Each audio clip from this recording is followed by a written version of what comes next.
เอาค้ามาส่งข้าวมือแล้วก็ถึงไม่เนี่ยค่ะน้อง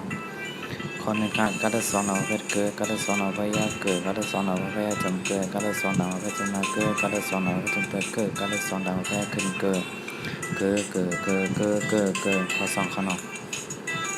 กัดสอนเอาเพชรเกิดกัดสอนเอาพยาเกิดกัดสอนเอาพยาจำเกิดกัดสอนเอาพยาจำนาเกิดกัดสอนเอาพยาจำเกิดกัดสอนเอาพยาขึ้นเกิดข้อสามขนองงานละสองหน่อแพทย์งานละสองหน่อแพทย์แยกงานละสองหน่อแพทย์จำงานละสองหน่อแพทย์จำนางานละสองหน่อแพทย์จำงานละสองหน่อแพทย์ขึ้นข้อสี่ขนองจัดละสองหน่อแพทย์จัดละสองหน่อแพทย์แยกจัดละสองหน่อแพทย์จำจัดละสองหน่อแพทย์จำนาจัดละสองหน่อแพทย์จำจัดละสองหน่อแพทย์ขึ้นข้อห้าขนอง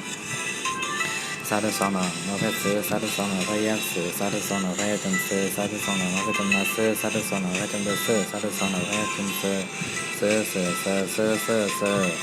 พอขนมญาติสองหน่อพยักเนื้อญาติสองหน่อพยักเนื้อญาติสองหน่อพยักจำเนื้อญาติสองหน่อพยักจำนาเนื้อญาติสองหน่อพยักจำเนื้อญาติสองหน่อพยักขึ้นเนื้อข้อเจ็ดขนมดัดสอนเอาไว้ดัดสอนเอาไว้ยักดัดสอนเอาไว้จำดัดสอนเอาไว้จำนาดัดสอนเอาไว้จำดัดสอนเอาไว้ยักขึ้นข้อแปดขนมดัดสอนเอาไว้ดัดสอนเอาไว้ยักดัดสอนเอาไว้จำดัดสอนเอาไว้จำนาดัดสอนเอาไว้จำดัดสอนเอาไว้ยักขึ้นข้อกับขนมนาฏสอนดาวเพชรเนื้อนาฏสอนดาวเพชรแยกเนื้อนาฏสอนดาวเพชรจำเนื้อนาฏสอนดาวเพชรจำนาเนื้อนาฏสอนดาวเพชรจำเตือนเนื้อ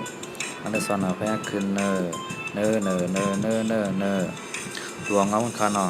เกข้อสองละเงอเจอเสือเต